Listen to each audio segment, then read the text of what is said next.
برطانیہ میں رہنے والے خاص طور پہ معمر لوگوں کے لیے، جنہیں سینئر سٹیزنز کہا جاتا ہے، بہت اہم معلومات جو 28 اکتوبر سے نافذ العمل ہوگی۔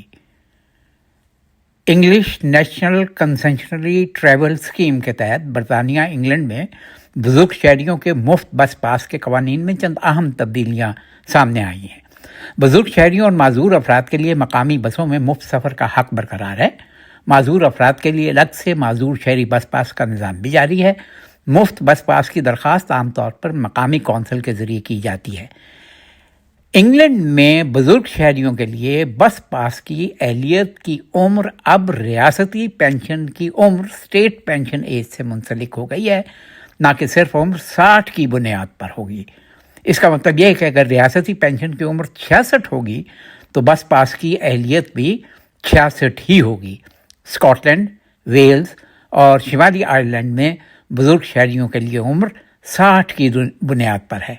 بہتر یہ ہے کہ آپ جس علاقے میں رہتے ہیں، جس برا کے تحت ہیں، برا کونسل کو کہتے ہیں یہاں، آپ اس کونسل کی ویب سائٹ دیکھیے یا معلوماتی نمبر پر جا کر ان سے استفسار کیجیے۔ ایک اور تبدیلی یہ ہے کہ عام بس پاس کی نسبت اب ڈیجیٹل بس پاس بنایا جا رہا ہے تاکہ جو بس کا مس یوز ہے پاس کا، اسے کم سے کم کیا جا سکے۔ ذہن میں رکھیے کہ یہ تبدیلیاں 28 اکتوبر 2025 سے نافذ العمل ہو رہی ہیں۔ آپ ان کے بارے میں مکمل معلومات حاصل کر لیجئے تاکہ آپ کو آگے چل کر کسی پریشانی کا سامنا نہ کرنا پڑے۔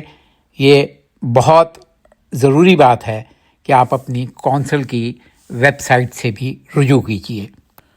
چلتے چلتے یہ بھی سنتے چلیے کہ یو کے میں بزرگ شہریوں، جنہیں سینئر سٹیزنز کہتے ہیں، کہ وہ حکومت کی طرف سے مختلف بینیفٹس اور کنسیشنز دی جاتی ہیں تاکہ ریٹائرمنٹ کے بعد ان کی مالی اور سماجی ضروریات پوری ہو سکیں۔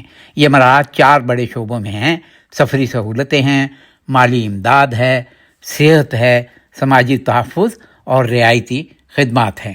مفت رعایتی سفر کی کچھ بات میں نے ابھی کر لی، جس میں 28 اکتوبر سے تبدیلیاں ہوتی ہیں، اور ریلوے کے سفر میں 1/3 رعایت ہے، اور 60 سال یا اس سے زائد عمر کے افراد کو لندن کے اندر بس، under ground, over ground, tram اور بعض ریلوے سروس پر بھی مفت سفر کرنے کی رعایت موجود ہے۔